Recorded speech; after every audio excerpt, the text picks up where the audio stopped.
안녕하십니까, 이진우입니다. 코로나19의 피해가 꽤 큰 걸로 전해지고 있는 유럽에서는요, 대중교통의 운행 횟수도 줄어들고 또 사람들도 대중교통 타기를 좀 꺼려하고 하다 보니까 자전거 타는 분들이 그렇게 많아지고 있다고 합니다. 그런데 자전거는 또 안전사고도 나기도 하고 충돌사고도 나기도 하고 그래서 걱정하는 분들도 생겨서 요즘엔 자전거 안전장비가 새로운 신제품들로 많이 나오고 있다는데요. 오늘 트렌드 리포트 시간에는 우리나라도 이제 자전거 탈 때 이런저런 안전규제 시작되고 있죠. 자전거 안전장치들의 어떤 아이디어 상품들이 나오고 있는지 트렌드를 살펴보겠습니다.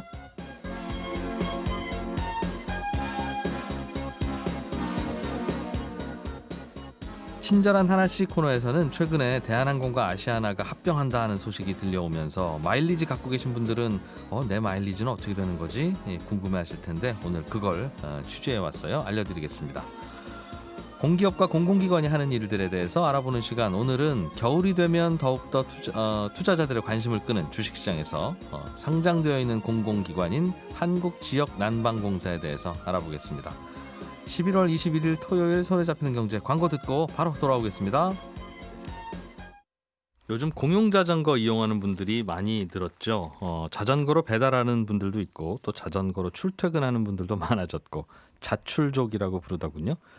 대중교통 대신 이제 자전거 타는 분들이 꽤 늘어나고 있는데 그러다 보니 시장도 커지고 이런 분들을 위한 다양한 상품들도 등장하고 있습니다. 오늘 트렌드 리포트 시간에는 그런 상품들에서 아이디어를 또 한번 얻어보죠.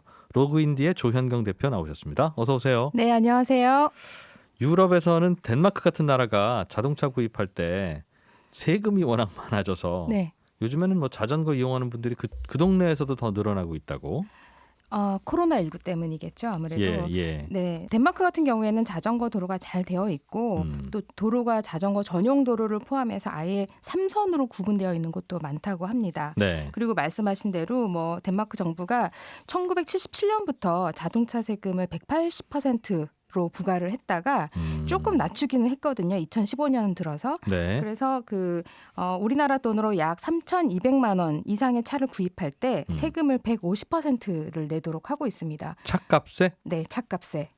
아니 그럼 차는 3천만 원, 세금은 4,500만 원 그런 거네요. 네, 그렇죠. 그러니까 워낙 비싸니까 와우. 자동차를 구입하기가 굉장히 힘들고 예. 그것뿐만이 아니라 등록세뿐만이 아니라 매년 내는 세금도 또 굉장히 비싸기 때문에 네. 덴마크는 오래전부터 자전거 전용 도로가 굉장히 잘 되어 있고 자전거를 이동수단으로 사용하는 사람들이 많기 때문에 신호체계나 시스템 같은 게 굉장히 잘 되어 있습니다. 네. 그런데 덴마크 같은 나라의 경우에는 미리 준비가 되어 있지만 유럽의 다른 도시의 경우에는 뭐 이처럼 이렇게 잘 세분화되어 있지 않기 때문에 프랑스 같은 경우에는 올해 그 코로나19 때문에 락다운 되면서 네. 대중교통도 스톱이었어요? 스톱이 되고 또 그 동시에 파업도 같이 있었어요. 어려우니까. 네, 그래서 파업이 같이 되면서 지하철과 버스가 끊긴 일까지 생겼었는데요. 그러다 보니 대안을 찾게 되는데 뭐 대중교통이 안 다닌다고 갑자기 자동차를 산다는 거는 또 쉬운 일이 아니잖아요. 오늘 차값이 당장 타야 4천만 원이면 되는데. 세금이 6천만 원이라면서요. 네. 그래서 자전거로 오. 출퇴근하는 사람들이 갑자기 이제 늘어난 거죠. 아하, 유럽은 특히. 네, 특히 이제 파리 같은 경우에는 갑자기 그 자전거 출퇴근자가 많아지다 보니까 도로는 아직 미처 준비가 안 되어 있는데 자전거 도로 따로 없는데. 네, 그러니까 차랑 도로 그 자전거랑 같이 달리다 보니까 야, 사고가 이제 많이 일어나는 거죠. 그렇겠군요. 네, 그래서 이 사이에서 비즈니스 기회를 또 찾은 분들이 있습니다. 야, 바로 그러네. 안전 장비들. 헬멧.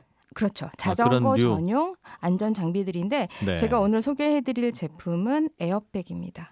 에어백이요? 네, 에어백은 차에서 사고 나면 앞에서 터지는 풍선이잖아요. 맞아요. 네, 보통 우리가 자전거는 자동차 사고 날 때 네. 충돌이 감지가 되거나 예상이 되면 터지게 되잖아요. 네. 자전거에는 왜 에어백이 없을까 하는 생각을 하게 된 겁니다.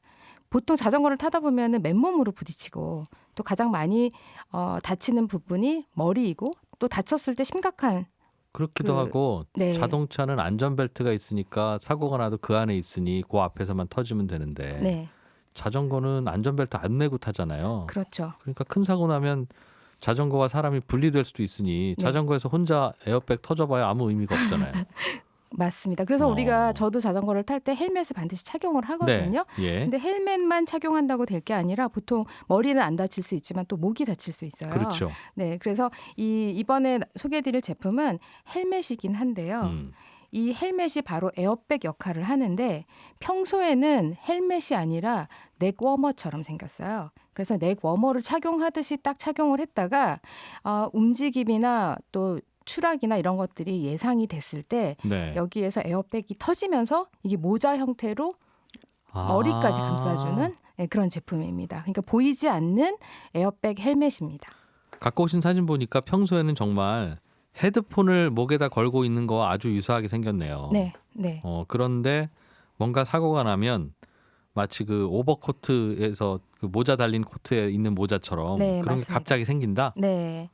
와. 이게 호빙이라고 하는 스웨덴 회사에서 만든 제품인데요. 네. 이 뜻은 뭐 치프라고 하는 뜻이라고 합니다. 뭐 중요한 뭐 이런 의미를 담고 있는데 이 자전거를 탈 때 가장 다쳤을 때 심각한 상해를 얻을 수 있는 부분이 바로 이 목과 머리다라고 네. 해서 헬멧을 보통 일반적으로 많이 착용을 하긴 하지만 출퇴근으로 자전거를 이용하는 사람들을 떠올려 보면 네. 여성들의 경우에는 이게 머리도 망가지고 또 시야도 답답하고 제가 자전거 안 타는 이유가 그거잖아요. 헬멧 때문이에요.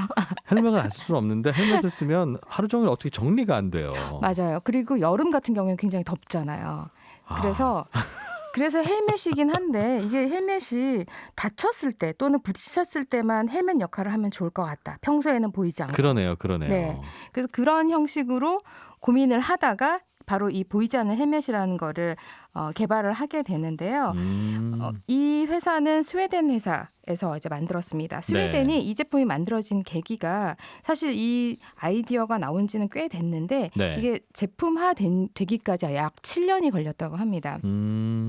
원래 2005년에 이 제품이 개발에 들어갔는데 네. 스웨덴에서는 당시 15세 미만의 모든 사람이 자전거 헬멧을 착용해야 한다라는 법이 있었는데 네. 원래 15세 미만으로 했다가 이걸 상향을 한 겁니다. 네. 자전거를 타는 모든 사람들에게. 네.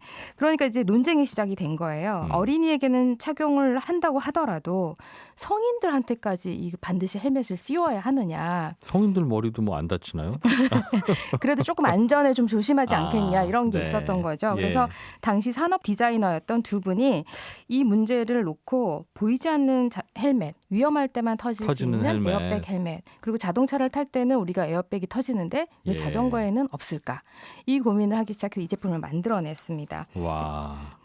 설명 들으니까 뭔지는 알겠는데 바로 궁금한 게 네. 자동차 에어백은 앞에서 뭔가 충격이 오면 그 충격을 감지하고 땅 터지잖아요. 네. 거기에 화약 들어있더군요. 저도 차에서 한번 터진 적 있거든요. 아, 네네. 크게 다치지는 않았는데 네, 화약 네. 냄새 나요. 아, 네. 이 제품은요. 이거 어떻게 감지해요, 위험을? 이 제품은 스마트폰과 연결이 되게 되는데요. 스마트폰에 연결을 하고 블루투스로 연결을 하고요. 네. 그리고 이 제품 자체만으로도 착용과 동시에 이 안에 여러 가지 센서가 들어 있습니다.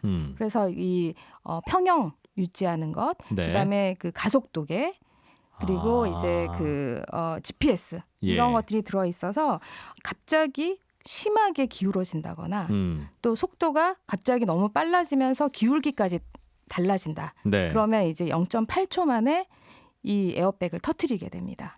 그래서 이제 약간 기울어진다고 네. 감지를 했을 때는 추락을 하거나 네. 뭔가 높이에서 훅 떨어진다라는 그렇죠, 그런 거잖아요. 그렇죠. 근데 보통 우리가 자전거를 타고 내리막길을 달릴 때와 네. 그냥 자전거에서 분리돼서 자유낙하할 바닥으로 때는 떨어질 다르죠. 때랑은 또 다른 그렇죠. 거니까 그걸 이제 측정을 하게 되는데요. 이 제품을 착용을 하게 되면 초당 200회 계속 사용자 움직임을 감지를 한다고 해요. 그래서 계속 감지했다가 뭔가 재밌다. 이상 신호가 예. 딱 발견이 되면 터트리는 거죠. 빵 터진다는 거죠. 네, 터트리면서 모자처럼 이렇게 머리를 감싸는 눈 모자가 위까지 생긴다. 덮게 됩니다. 오. 네. 그래서 목 부분에도 풍선처럼 이 부풀어 오르기 때문에 네. 목도 고정을 해주고요. 예. 머리도 보호해주고 하는 그런 제품입니다.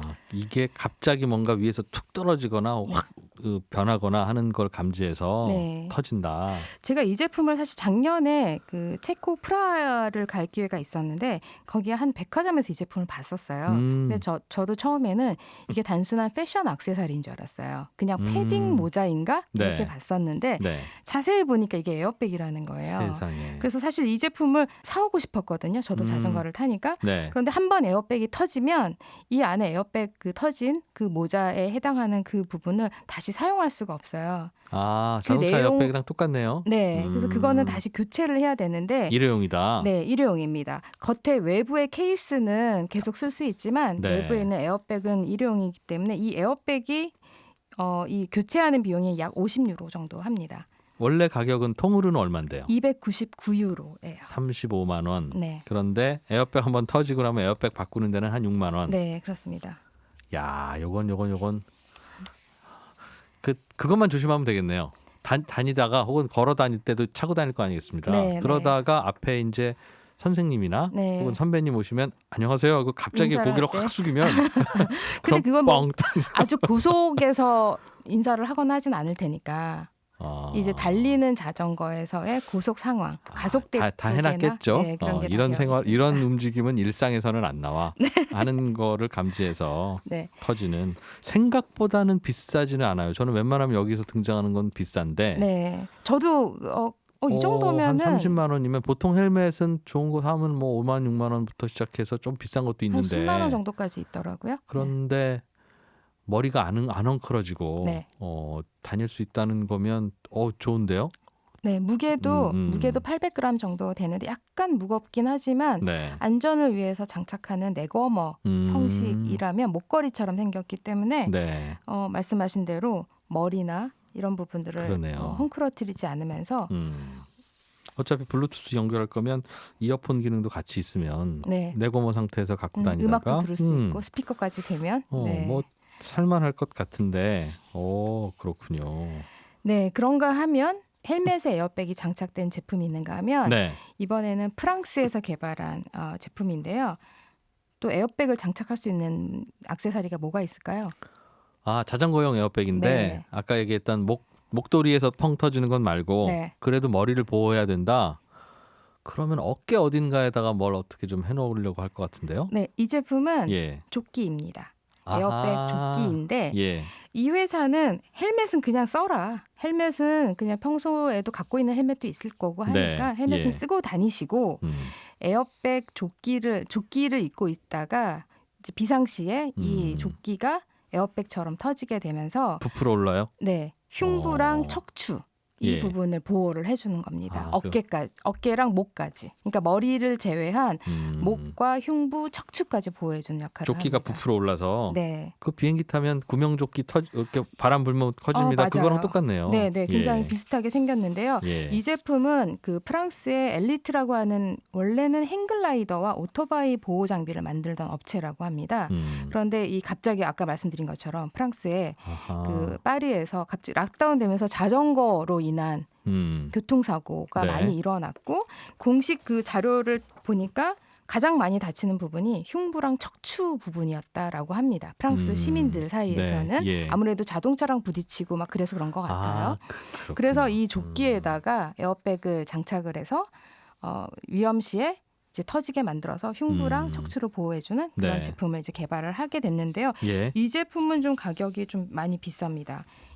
699유로예요. 91만 원 정도 되는데. 이건 헬멧은 알아서 써야 되고. 네, 헬멧은 쓰고 조끼를 입게 돼서 그 위험 시에 터졌을 때 네. 목 부분까지 부풀어 오르기 때문에 목도 지지를 해주고 가슴이랑 허리까지 보호를 해주는데요. 평소에는 이 조끼를 그냥 입으면 검정색과 형광색 이 두 가지 컬러가 있는데요. 네. 이게 밤에 운전을 하거나 하는 분들이 반사했을 때 그 효과도 이렇게 이제 있겠군요. 형광의 효과도 있어서 안전조끼로도 평상시에 입고 다니는 그런 제품입니다. 뭔가 사고가 나면 이게 부풀어 올라서 목과 허리를 보호한다. 네. 아까 소개해 주신 거랑 같이 하면 완벽하겠네요. 저도 그 생각했어요. 머리는 그 에어백 헬멧을 목도리처럼 생긴 그 제품을 쓰고 몸은 이 에어백 조끼를 입고 그러면 이 두 가지를 합치면 약 한 120만 원을 보호 장비로 네, 자전거보다 더 비싼 비용을 내야 되는데 그렇긴 한데. 지금 이제 이 제품들이 많지 않아서 이렇게 가격대가 높을 것 같은데요. 좀 네. 많아지면 경쟁이 붙으면 좀 싸지지 않을까 하는 생각도 들고요. 국내에서 제가 좀 검색을 해봤는데 아직 국내에는 이런 유사한 제품들이 없더라고요. 그리고 이 제품은 에어백은 재사용이 가능합니다. 아, 조끼 형태는. 네, 조끼는. 다만 조끼가 터지고 나서 시간이 지나면 서서히 이제 수축을 하게 되는데 네. 다시 위험 시에 이걸 터트리게 하는 건 가스가 있어야 되잖아요. 그렇죠. 예. 이제 CO2 가스인데요. 요 가스 소형 가스가 안에 들어 있는데 이것만 59유로에 구매를 해서 다시 쓰면 된다고 합니다. 그러니까 아까 소개해 드린 제품이 50유로 비슷한 가격이라고 보시면 될 것 같아요. 한번 터지면. 네.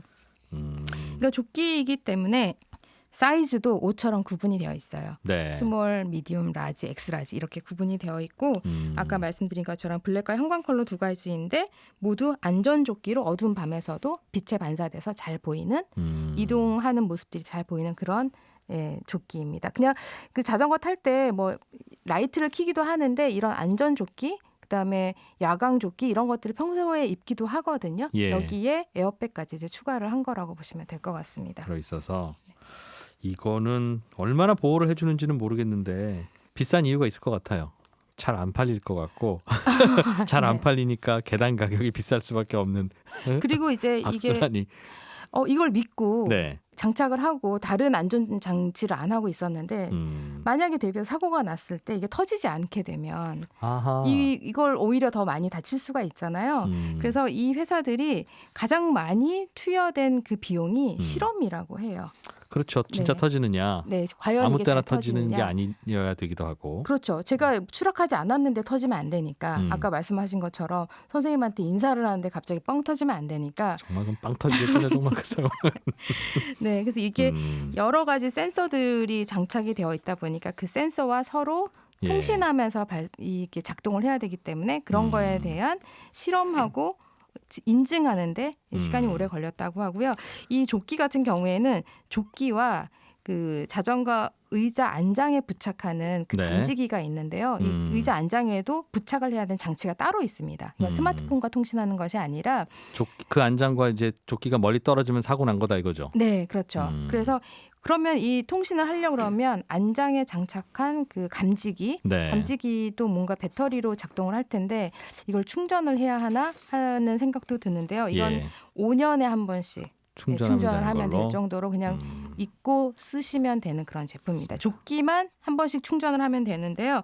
조끼는 한 번 충전하면 일주일 정도 사용할 수 있다고 합니다. 그러니까 뭐 주말에 한 번씩 충전한다고 충전해서 입고 나가고. 생각하면 되겠죠. 알겠습니다. 저희가 이런 제품들 소개해드리는 이유는 라디오 홈쇼핑이 아니라 이런 제품들이 최근에 나오고 있으니 여기 아이디어를 더해서 혹은 이 아이디어를 들으시고 뭔가 또 다른 아이디어를 떠올리셔서 좋은 제품 한번 개발해 보십시다 하는 뜻인데 제가 신제품 아이디어를 하나 드리겠습니다. 하나는 그 센서 고민하지 마시고 저 자전거하고 이 헬멧이나 조끼 사이를 실 같은 걸로 연결해서 탈 때마다 이렇게 딱 걸고 타면 그 실이 끊어지면 사고 난 거잖아요. 네, 네. 바로. 그러니 뭐 센서를 뭐 하던가 그런 고민 좀 덜해도 저렴하게 만들 수 있지 않을까. 아, 네. 그리고 이 제품이 서로 이제 스마트폰이랑 통신하고 전용 앱도 있는데요. 네. 이 앱이 하는 역할은 어떤 게 있냐면 사고가 났을 때 미리 저장되어 있는 연락처로 자동으로 전송을 해줍니다. 그래서 그거를 119로 보낼 수도 있고요. 네. 또는 가족 누군가에게 보낼 수도 있고 그래서 현재 지금 추락했고 좀 다친 것 같다라는 메시지를 전달해주는 그런 거 역할도 대신하기도 그것까지. 합니다. 네. 야, 이 자전거 많이 타다 보면 뭐든지 뭘 많이 하다 보면 그와 관련한 다양한 액세서리들도 생기고 소비 활동도 생기는데. 네. 그리고 최근에 자전거. 우리나라에서도 킥보드 이런 거 많이 타잖아요. 네. 그리고 이제 짧은 거리는 공유 자전거를 이용을 하면서 왔다 갔다 하기도 하고 네. 뭐 서울에만 해도 킥보드 이용자나 자전거 이용자들이 늘고 있어서 이런 안전 장치를 잘 안 하고 다녀서 사고가 나는 경우를 종종 많이 봤거든요. 이런 제품들이 갖고 다니기에는 너무 크지 않기 때문에 가방에 넣고 다니다가 필요할 때 목에 끼거나 조끼처럼 입거나 하면서 좀 안전하게 이동을 할 수 있으면 더 좋을 것 같습니다. 그래서 우리나라에서도 이와 관련된 사업이 이제 등장하지 않을까. 그럴 때 준비하시는 사장님들이 계시다면 이걸 한번 참고해 보시면 좋을 것 같습니다. 네, 자전거보다 더 비싼, 더 부가가치가 생기는 자전거 안전장비의 트렌드 리포트 로그인디 조현경 대표였습니다. 고맙습니다. 네, 고맙습니다.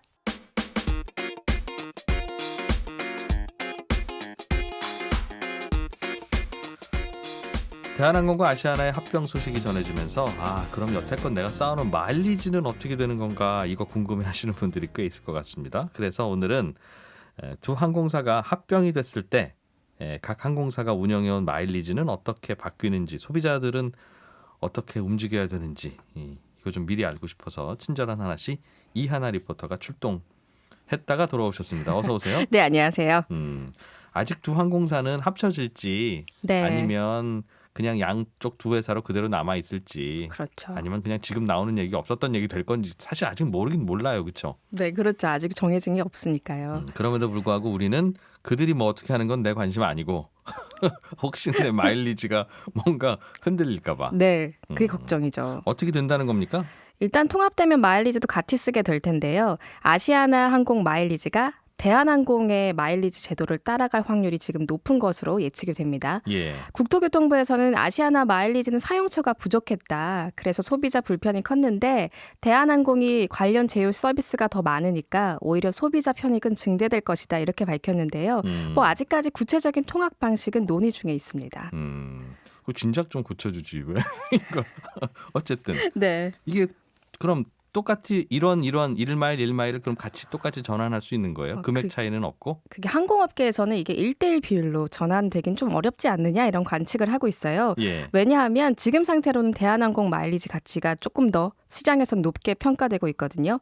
예를 들어서 카드를 썼을 때 보통은 대한항공의 경우는 1,500원을 썼을 때 1마일리지, 네. 1마일리지가 적립이 되고요. 아시아나 항공은 1,000원 썼을 때 1마일리지가 적립이 되거든요. 그래요? 네. 시장에서도 이미 아시아나 마일리지는 별로 좀 안 좋구나 이런 느낌을 다 갖고 있었군요. 조금 낮게 평가되고 있었죠. 예. 그래서 아시아나 항공 이용자들에게는 좀 불리한 쪽으로 바뀌는 거 아니냐 이런 우려가 있는 건 사실입니다. 요거 기준으로 하면 1대 1.5 비율로. 그렇죠. 그러면 아시아나 항공 마일리지 쌓아둔 분들은 합병되기 전에 다 써야 되겠다. 내 거 합쳐질 때 비율이 좀 불리하다더라. 이럴 수도 있고. 네. 아니면 좀 불리해도 좋은 걸로 바꿔야지 할 수도 있고. 그래요. 그래서 지금 인터넷 커뮤니티에서는요. 그 대한항공 마일리지 쌓아주는 신용카드로 바꿔야 되는 거 아니냐. 예. 내가 올해 안에 아시아나 항공 마일리지는 다 써버리겠다. 이런 내용이 많은 상태입니다. 그렇군요. 또 이렇게 뒷단에서는 또 다른 뜨거운 토론이 벌어지고 있네요. 네. 그래요. 일단 대한항공 아시아나 이슈는 뭐 그렇게 그럼 좀 기다려보고 어떻게 네. 될지. 지금 코로나 때문에 여행 못 가는데 마일리지는 이거 어떻게 하죠? 지금 마일리지 쌓여 있는데 소멸되는 분들도 있잖아요. 이제 연말에 그렇죠. 한 번씩. 네. 그렇긴 한데 대한항공이 2008년 7월 이후 아시아나 항공은 2008년 10월 이후에 적립된 마일리지가 탑승일 기준으로 10년이 유효기간이다 이런 게 생겼거든요. 그전에 쌓아뒀던 건 뭐 평생 쓸 수 있지만 어쨌든 소멸시효가 연간 개념이라서요. 예를 들어서 2010년 7월에 적립했다고 하면 2020년 12월 31일까지 유효기간이에요. 예. 이제 얼마 안 남은 거죠. 2010년에 쌓은 마일리지는요. 예. 하지만 말씀하셨듯이 코로나 때문에 여행길이 막혔잖아요. 그래서 대한항공, 아시아나 항공 모두 올해가 지나면 소멸되는 마일리지의 유효기간을 1년 연장했습니다. 매년 마일리지를 그냥 째깍째깍 잘라서 버리는데 네. 올해는 이 가위질 안 하겠습니다. 그렇죠. 그러니까 2010년에 쌓은 마일리지는 유효기간이 2021년 12월 31일이 되는 거죠. 네. 네. 그렇군요. 그러면 뭐 항공사 마일리지는 소멸되는 건다 이거 어떻게 이거 여행 갈 수도 없고 지금 그 걱정은 안 해도 되겠네요.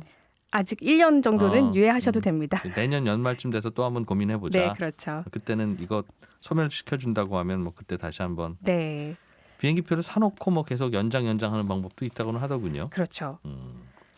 항공사 마일리지 말고 안 그래도 연말 되면 통신사 멤버십 포인트 이것도 소멸된다고 하던데 그렇습니까? 이게 약간 변화가 있었더라고요. 통신사가 왜 원래는 연간 지불한 통신료 등을 보고 1년에 몇만 점 이렇게 보너스로 넣어줬잖아요. 예. 보통 새해가 되면 다시 소멸되고 새롭게 리셋이 되고요. 그런데 이게 좀 바뀌어서요. LG U+랑 SK텔레콤은 뭐 1년에 5만 점, 10만 점 이렇게 한도를 두지 않고요. 네. 그냥 쭉 사용하도록 바뀌었습니다. 그러니까 그냥 사용처 가서 포인트로 할인받는 건 같은데요. 네. 5만 점에서 얼마가 차감되고 얼마가 남았다 이런 걸 보는 게 아니라 내가 몇 점 혜택을 받았다 확인할 수 있는 시스템으로 바뀌었습니다. 그러니까 한도는 무제한으로 열어놨다고는 하는데 제가 뭐 얼마나 남아있는지 모르고요. 얼마나 썼는지만 알 수 있는 겁니다. 한도가 무제한인 게 사실이면 얼마 네. 남은 게 아무 의미가 없잖아요. 다 그렇죠. 떨어지면 또 넣어주겠지. 네, 그렇죠. 그래서 뭐 등급별로 할인 혜택만 좀 다를 뿐이지 지금은 네. 무제한으로 바뀌었고요. KT만 유일하게 1년에 5만 점, 뭐 10만 포인트 이렇게 넣어주는 형식을 유지하고 있습니다. 그러면 통신사 포인트는 연말 안에 뭐 다 써야 된다 이런 개념은 없어졌다는 거네요. KT를 제외하면. 그렇죠. 어. 지금은요. 멤버십 포인트는 이거 있는 줄도 다들 휴대폰들은 있으실 테니까 멤버십 포인트도 있으실 텐데 네. 어디서 쓸 수 있는 거예요? 요즘은 경쟁적으로 사용처를 늘리고 있는데요. 주로 뭐 커피, 피자 같은 외식업에서 쓸 수도 있고요. 예. 인터넷 쇼핑, 편의점에도 이용할 수 있는데 보니까 요새는 미용실, 어학, 이삿짐 센터, 심리 상담 센터 이런 데서 사용할 수 있으니까요. 네. 그건 각 통신사 멤버십 어플리케이션을 다운받으면 제휴 업종을 확인해 보실 수가 있습니다. 이건 어차피 업체 입장에서는 일로 오세요 하는 홍보가 되니까 그렇죠. 이거 들고 오시면 그냥 깎아준다는 거고. 네. 그러면 나는 어디서 할인되는지를 각 통신사 멤버십을 휴대폰에 다운로드 받아보면 알 수 있겠다는 네, 거죠. 그렇죠. 이하나 리포터였습니다. 고맙습니다. 네, 감사합니다. 기업들 중에는 사시사철 장사가 뭐 다 그렇게 되는 곳도 있지만 특히 계절을 많이 타는 기업들도 있어요. 예를 들면 봄철에 미세먼지 늘어날 때는 공기청정기 공장은 아주 바쁘게 돌아가죠. 또 여름철 가까워지면 닭고기 회사들은 또 더 바빠지기도 하고 또 주가가 올라가기도 하고 공공기관 공기업들 중에도 이렇게 계절성을 타는 기업들이 있답니다. 특히 겨울이 다가오는 게 반가운 공공기관. 오늘은 거기를 한번 찾아가 보죠. 법무법인 율촌의 최준영 전문위원과 함께합니다. 어서 오세요. 네, 안녕하세요. 겨울이 좋은 기업? 네, 겨울이 좋은 기업. 뭘까요? 한국지역난방공사라고 있습니다. 한국지역난방공사. 예, 보통은 이제 일반인들 사이에서는 이제 지역난방공사 이렇게 부르고 그다음에 그 업계에 계신 분들은 이제 한난 이렇게 부르십니다. 한난이라고 불러요? 예. 이런 거 알아두면 어디 가서 살짝 아는 척하고 빠지기 네. 좋은데. 이쪽 계열에서는 이제 한난이라고 불리는 보통 우리 일반 국민들은 이제 지역난방공사라고 부르는 이제 한국지역난방공사입니다. 여기 보니까 주식시장에 상장돼 있는 종목이기도 하더군요. 네, 상장돼 있고요. 최근에 아주 이제 뜨거웠습니다. 정말 겨울이 다가오니까 그런지 이제 11월 16일 날 월요일에 49,000원으로 이제 52주 최고가를 이제 기록을 했습니다. 52주 최고가면 작년 이맘때부터 제일 비싼 주가라는 맞습니다. 뜻인데. 이제 그 후에 조금 이제 내리긴 했는데 예. 지난 여름이 한창이던 8월 달에 보면 한 33,000원 정도였으니까요. 겨울철이 되면 힘을 내서 그런지 주가도 같이 힘을 내는 것 같습니다. 이런 거 보면 이런 주식들 꽤 있는데 몇 개 있죠. 봄에 황사 올 거 뻔하니 알고 네. 겨울 되면 난방해야 될 거 뻔히 아는 거면 그렇습니다. 이거는 뭐 불확실성이 아니라 이미 예정돼 있는 건데 네. 그래도 그때 되면 또 오르고 또 지나고 나면 후회하시죠. 재밌습니다. 근데 공공기관인데도 주식시장에 상장도 있네요. 네, 그런 곳이 몇 곳이 있습니다. 대표적인 곳이 이제 한국전력공사 한전이고요. 예. 그다음에 지역난방공사도 이제 2010년 1월달에 이제 증시에 상장이 됐고요. 그다음에 이제 가스공사, 한국가스공사도 이제 주식시장에 상장돼 있는 공공기관입니다. 네, 그렇군요.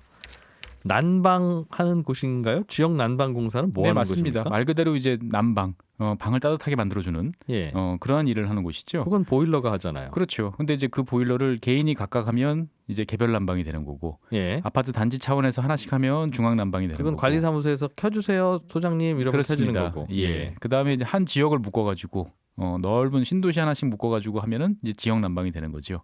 그래서 이제 지역 난방 공사는 말 그대로 한 커다란 지역을 한꺼번에 데피는 따뜻하게 만들어주는 그런 일을 하는 곳이라 보시면 되겠습니다. 그럼 신도시 한 곳은 여기서 다 우리가 보내는 온수로 다 방바닥 난방하시지. 네, 그런 맞습니다. 곳이에요? 네, 난방 플러스 오. 이제 온수까지 같이 쓰는 거죠. 뜨거운 물.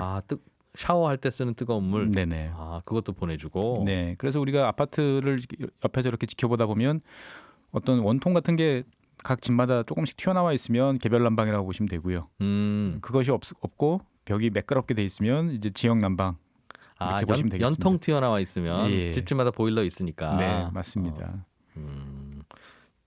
지역 난방은 그러니까 관리사무소에서 보일러 켜 이거 되는 게 아니라 예, 이거는 항상 온다는 거죠. 그렇습니다. 생각해 보니까 우리 참 난방하는 방식도 많이 바뀌었죠. 많이 바뀌었네요. 예.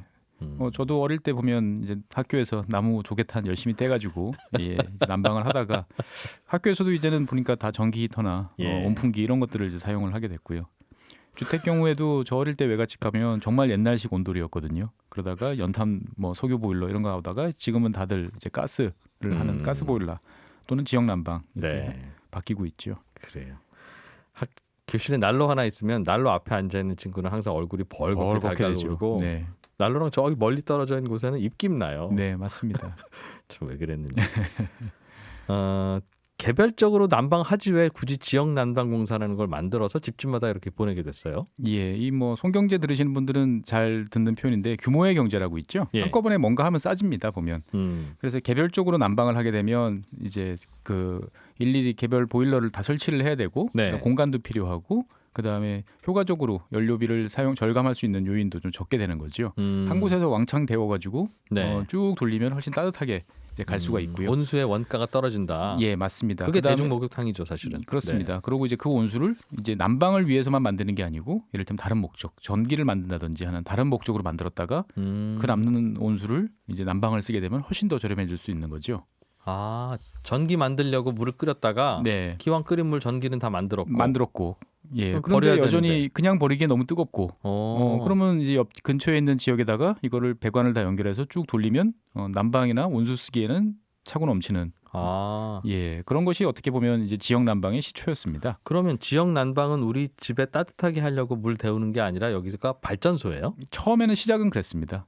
처음에는 야 이거 연료값도 비싼데 이거 좀 남는 거 어떻게 다시 쓸 방법이 없을까 생각을 해보다가 그러면 주변에 있는 주거 지역에다가 돌리면 되겠네 라고 생각을 해보니까 효과가 좋은 거죠. 그러다 보니까 그러면 처음서부터 아예 발전과 난방을 동시에 하는 시설을 짓자 같이 이렇게 가다가 또 더 발전하면은 발전까지는 필요 없고 난방만 하는 이런 시설을 만들자라고 이제 점점 이제 발전을 하고 있는 거죠. 그래서 그래서 이런 지역 난방은 대부분 예전에는 별로 관심이 없다가 70년대 이제 오일 쇼크 갑자기 이제 그 연료 가격이 오르니까 그때부터 이제 관심들이 많아졌어요. 그래서 우리나라에서도 1977년에 서울 동쪽에 있는 장안평 지역에 이제 택지 개발을 하면서 서울시가 지역 난방을 한번 해보겠다라고 했는데 실제로 이제 이루어지지는 않았고요. 그리고 이제 어쨌거나 전 세계적으로 봤을 때 연료 가격이 계속 오르니까 정부 차원에서도 지역 난방이 효과적인 것 같다. 집집마다 보일러 떼지 마라. 그래서 79년, 80년을 거치면서 구체적인 계획을 세우게 됐는데 문제는 뜨거운 물을 어디서 갖고 올 것이냐라는 거였는데 서울 시내에 보면 발전소가 딱 한 곳이 있죠. 한강변에. 당인리 화력발전소? 예, 맞습니다. 당인리 화력발전소가 시내 한복판에 있으니까 그럼 거기서 나오는 물을 가지고 가까운 여의도 이런 지역에는 공급을 할 수 있지 않겠느냐라고 생각을 해서 이제 우리나라 지역 난방이 시작됐다. 처음에는 그냥 발전만 하는 발전소였는데 일제 시대 때부터 있던 오래된 발전소죠. 당연히 발전소가. 그래서 주변에 이제 여의도도 있고 이제 반포 이런 지역까지 있으니까요. 거기에서 쭉 관을 이어서 그냥 뜨거운 물을 보내면 거기서 이제 뽑아서 난방도 하고 온수도 쓰고. 그래서 87년부터 여의도, 반포, 동부 이촌동 이런 지역을 대상으로 지역 난방이 시작됐습니다. 여기는 이제 기존에 있던 지역을 지역 난방으로 바꾼 거고요. 그다음에 이제 목동이나 상계동 이런 지역 같은 경우는 당시 이제 쓰레기 소각장을 같이 지었어요. 그래서 거기서 나는 열로 이제 난방을 하겠다라고 해서 지역별로 이제 지역 난방 시스템이 도입된 계기가 됐습니다. 그렇군요. 그래서 지역 난방이라는 게 생겼다. 그래서 이런 일을 할 이제 별도의 기관이 아무래도 있으면 좋겠다라는 게 이제 대한민국의 사고 방식이다 보니까 그래서 어떻게 만들지 생각을 해보니 발전소는 결국 그 당시에는 다 한전 소유였으니까 그럼 한전에 출자 좀 하고 그다음에 그다음에 열 효율을 담당하는 기관인 에너지관리공단도 좀 출자 좀 하고 그래서 두 기관이 이제 각각 출자를 해서 85년에 이제 그 한국지역난방이라는 회사가 이제 주식회사 형태로 이제 만들어졌습니다. 그러다가 이제 나중에 이제 공공기관으로 이제 전환이 됐는데요. 현재는 이제 정부가 한 35%, 한전이 여전히 한 20%, 에너지공단이 10%. 그리고 재밌는 것은 이제 서울시도 한 10% 정도 지분을 가지고 있습니다. 서울시에 예전에 이제 했던 것들을 같이 하다 보니까 서울시가 투자를 한 셈이죠 보면. 주식시장에 상장돼 있으니까 일반 개인 투자자들도 주식 갖고 있겠네요. 일반 주주 비율은 약간씩 변하는데 한 22% 정도로 이제 집계되고 있습니다. 공공기관으로 전환됐다는 건 무슨 의미가 있고? 처음에는 이제 민간 주식회사 형태로 가다가 해보니까 괜찮은 거예요. 근데 당시 80년대 후반에 일기 신도시, 분당, 일산 이런 대규모 사업을 하다 보니까 당연히 여기에는 지역 난방 들어가야지라고 생각을 했는데 이거를 민간 작은 주식회사가 담당하기에는 너무 이제 작다라고 생각을 했던 거죠. 네. 그래서 정부가 이거를 공공법인으로 전환시키고 여기에 자본금도 더 투자를 하고 투자도 좀 하고. 예. 그래서 집단 에너지 사업법에 따라서 92년 5월부터 공공법인으로 이제 전환이 됐죠. 그래서 네. 공사화됐습니다. 그래서 93년부터 이제 분당, 일산 이런 곳에다가 지역 난방 시설을 만들어 가지고 예. 지금까지 열 공급을 담당하고 있습니다. 그렇군요. 이게 서울 주변에 신도시 만들 때 아주 바빴겠네요. 그렇습니다. 그러니까 신도시와 함께 성장한 그러한 이제 공공기관이다 보시면 되겠고요. 현재는 전국적으로 이제 19개 이제 집단 에너지 사업장을 이제 운영을 하고 있습니다. 네. 그래서 당연히 우리나라 지역 난방이라든지 열병합 발전 이런 쪽에서는 최대 사업자 중에 이제 한 곳입니다. 수도권에만 있어요? 아니면? 수도권이 좀 많고요. 네. 다른 지역도 있긴 한데 아무래도 수도권 편중이 좀 높은 기관이고요. 재밌는 점은 수도권에 이제 12개 지사가 있는데요. 사업장이 있는데 예. 이 12개 지사가 모두 열 배관으로 연결돼 있어요.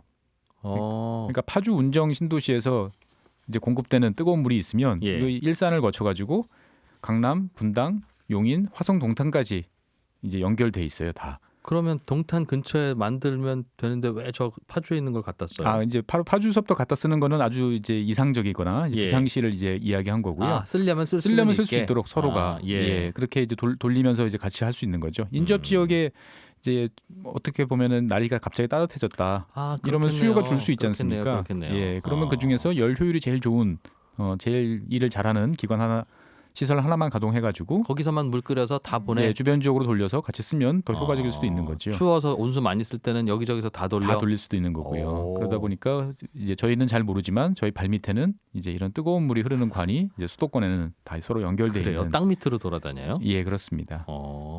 곳곳에 땅 파는 거. 여긴 또 왜 이 땅 왜 파는 거야 싶을 때가 있었는데. 네. 그래서 신도시 특히 일기 신도시에 계시는 분들은 최근에 이제 이런 그 열배관 공사를 자주 목격하실 수 있을 거예요. 이제 작년인가요? 몇 년 전에 이제 한번 일산에서 사고가 났었죠. 그래서 노후 90년대 초반에 이제 시공을 했으니까 거의 30년 이제 경과하면서 기억나요, 이제 누수라든지 여러 사건 사고가 있을까봐 최근에는 이제 그 열 탐지 자동차를 이제 겨울에 굴려가지고 뜨거운 열이 막 나오는 도로들을 이제 밤에 새는구나 그러면. 예, 그게. 샌다고 이제 간주해서 파보면 이제 있는 거죠. 그래서 저도 밤에 다니다 보면 땅 파는데 막 수증기 나오는 그런 공사 네, 현장 맞습니다. 봤어요. 그래서 온천 터졌나 싶었는데 그게 아니었군요. 그래서 겨울철에 탐지하기가 좋으니까 겨울철에 미리 봐놨다가 이제 열 수요가 줄어드는 이제 여름철에 이제 네. 공사를 하는 이제 그런 패턴으로 진행을 하고 있습니다. 야, 다 이유가 있네요. 네. 겨울에 봐놨다가 여기쯤 새고 있을 수 있겠구나. 예, 아주 급한 거 아니면 일단 넘어가고. 네. 예. 그럼 여기는 전국에 지사가 있어야 돼요? 지방 곳곳에도 다 이런 지역 난방을 한다고 하니까? 예, 그래서 이제 뭐 광주 전남에도 있고요. 그다음에 김해에도 있고 대구, 세종, 양산 등 이제 여러 곳에서도 뭐 신도시 사업들을 하다 보니까 예. 이제 같이 들어가는 곳이죠. 그래서 그래서 이 지역 난방 공사는 취업생들한테 되게 인기가 좋습니다.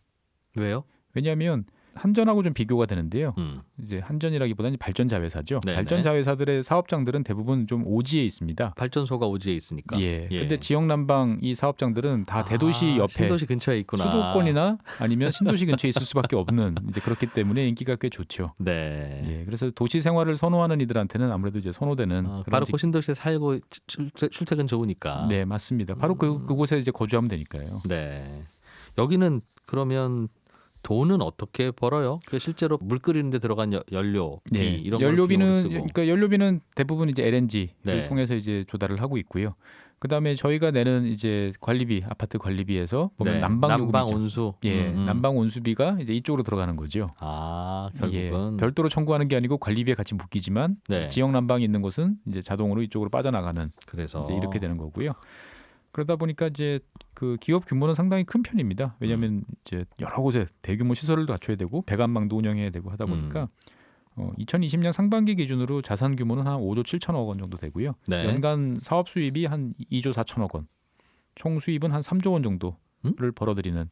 그러니까 이제 총 수입이니까 이게 네. 이제 순수익은 아닌 거죠. 보면은. 예, 이게 매출 개념이라는 예, 거죠. 그렇습니다. 그러니까 매출이죠. 치면. 예. 네. 그래서 이제 열로 돈을 벌고 그 다음에 이제 일부 지역에선 전력을 만들면 그걸 또 한전에 팔아서 팔기도 하고. 예, 그래서 이제 돈을 꽤 큰 단위, 조 단위로 사업이 이루어지는 곳인데요.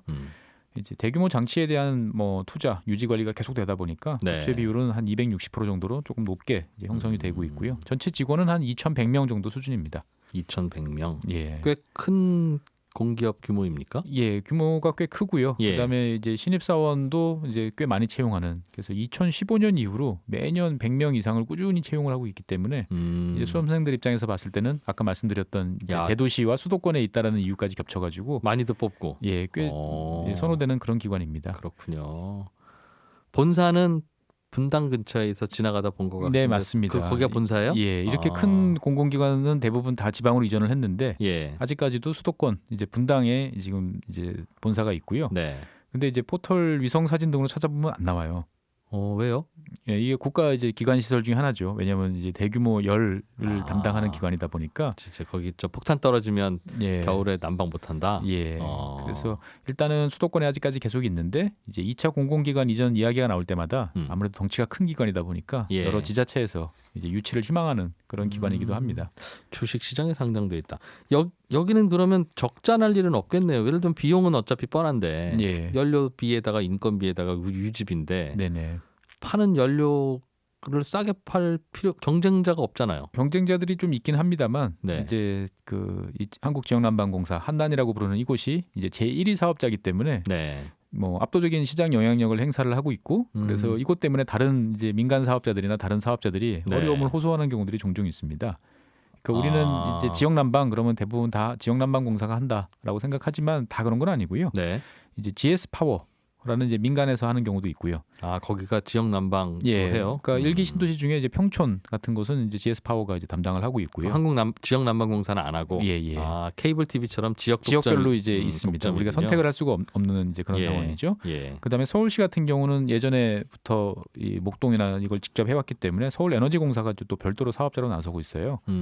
그래서 우리나라 전체 지역 난방 세대를 살펴보면 한 240만 세대 정도 되는데 네. 이 한국지역난방공사가 136만 세대니까 뭐 압도적인 다수죠. 그러네요. 그다음에 GS 파워가 31만 세대, 서울에너지공사가 한 19만 세대인데 요 세 기관이 이제 빅3예요. 네. 그러다 보니까 이 요금을 결정할 때 지역난방공사 요금을 기준으로 거기다 플러스 마이너스 조금씩 하는 정도다 보니까 근데 지역 난방공사는 규모의 경제가 돌아갈 거 아니겠습니까? 예. 그래서 다른 이제 사업자들 같은 경우는 힘들다. 예, 사업장에 이제 뭔가 야심차게 뛰어들어 봤는데 안 요금 남는다. 인상이 제대로 안 되다 보니까 너무 이제 어려움을 호소하는 경우가 많습니다. 그렇군요. 예. 그래서 어느 정도 수익성을 계속 유지하고. 예. 그래서 한국지역난방공사는 뭐 나름대로 괜찮은데 네. 이제 소규모 민간 이제 회사라든지 그다음에 공공기관 다른 그러니까 이를테면 LH 같은 경우도 랭킹으로 따지면 한 10위권 정도 되는 지역 난방 업계에서는 예, 네. 정도 되는데 이제 할수록 적자가 누적되는 이제 그런 상황인 거죠. 그렇군요. 아파트는 지역 난방이 있고 개별 난방이 있고 그다음에 예전에는 중앙 난방이라고 있었죠. 하는 관리사무소 난방이 있고. 예, 근데 이제 중앙 난방은 요즘에 많이 없어지는 추세고요. 거의 예. 아마 없어졌을 것입니다. 왜냐하면 이제 그게 비용이 왜 없어져요?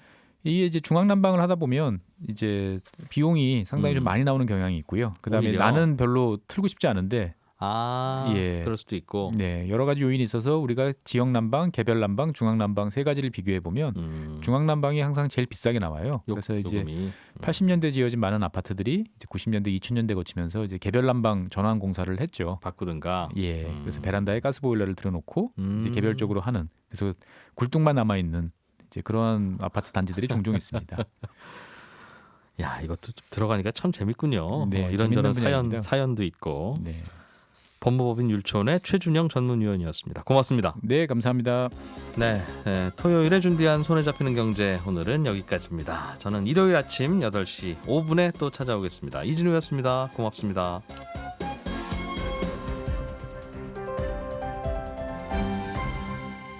경제를 생각하는 사람들의 즐거운 습관. 이진우의 손에 잡히는 경제.